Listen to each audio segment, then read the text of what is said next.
Um, have you heard of? Someone was saying that he thought that there was a walkie-talkie app for the iPhone.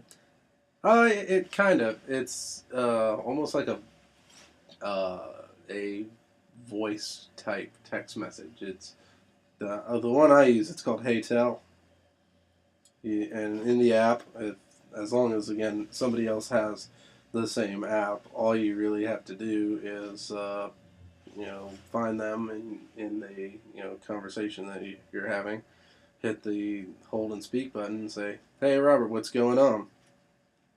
And then in a few seconds, they'll probably respond and say, "Not much. What's going on with you?" Huh. Pretty cool. Yeah.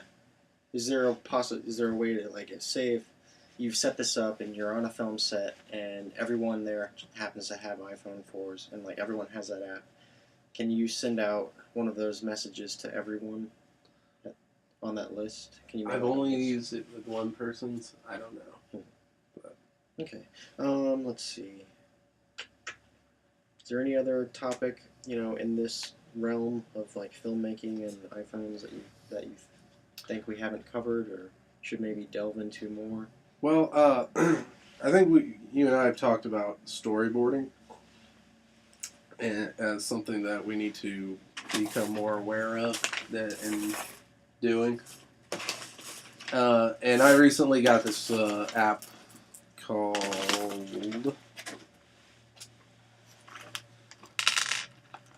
Storyboard, and it's really cool because you can take pictures of the area you're going to be in and set different camera moves, transition types, people. You can put little markers as to where people are going to be and what they're going to do. And I just really think that that's so vital in your pre-production phase as to figuring out what you're going to be shooting. So if anything, it's a vast improvement on just me drawing little crappy figures from memory. You have not only the right dimensions, but the right space, the exact same space you're going to use. So it's really cool like that. And so I would take a picture of this room and then overlay a picture of two people standing. They have characters, for instance on this one that I did in this panel. So you can change the position of the person, their profile, and then set the direction as to where they're going to go. And add any other, you can say dolly. Like here I have a dolly in. And set how long it's going to take. And can it play out? I think it's 16 hours.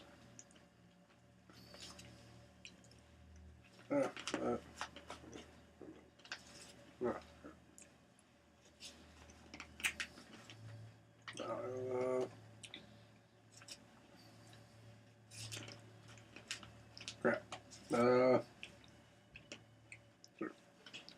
God dang it. Stop. Okay, well, never mind. Ah, there. Yeah, so boom, I'm dollying in.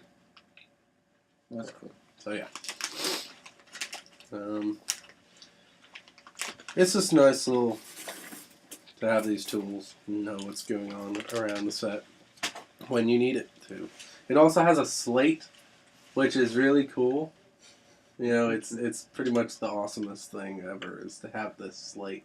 It really is. It works. The iPad slate actually is a little better because it's obviously bigger, and you can sync it to your.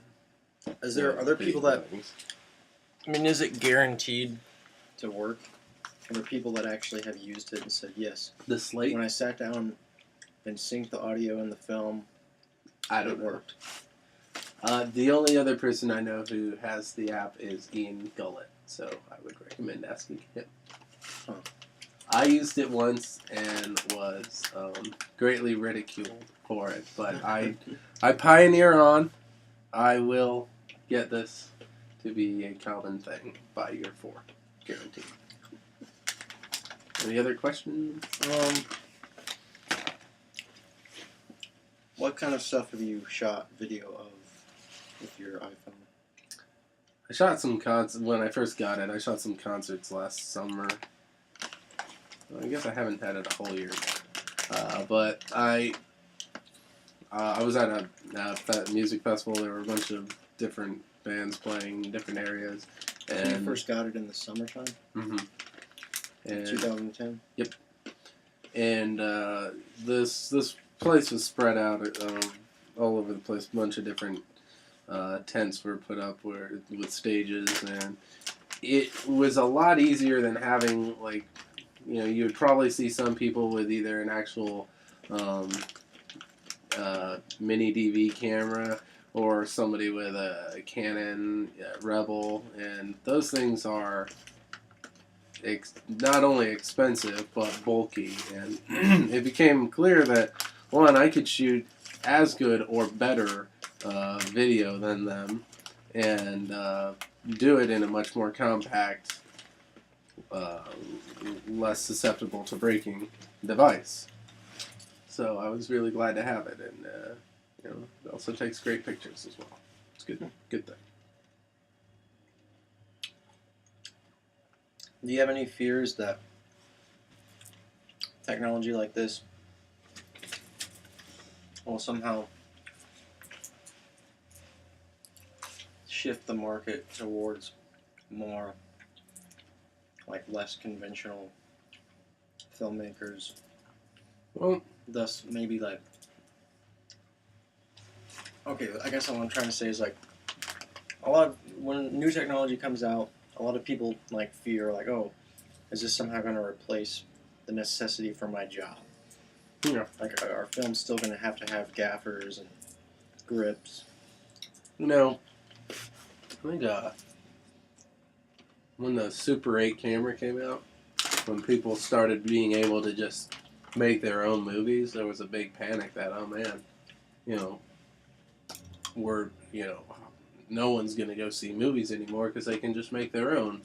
But I think with the fact and the reality that remains is that no matter how much personal technology advances, you know, there still will be a market. You know, people are still going to go to the movies, and they're not going to go to the movies because someone shot it on their iPhone. They might go once, but I don't think it replaces those other jobs because it can't do all the things that 100-person crew or more can do. It can tell you things and make things go quicker, but as far as lighting a set, it might be able to tell you how, but it's never going to be able to properly light. You're never going to get the proper color correction, I don't think. You know, and it's a tool, and tools are made to be used. So I think one of the great things that, you know, Apple does is that they make their tools able to be used by people who need it the most, and so I think it'll greatly help in all respects. And I don't think there should be any fear of it taking over the world. Cool. Might give us brain cancer. Is that a thing? Brain cancer? Yeah, Sure. I guess. Cool. I don't know if there's any connection between that and the iPhone. Thank you. Yep.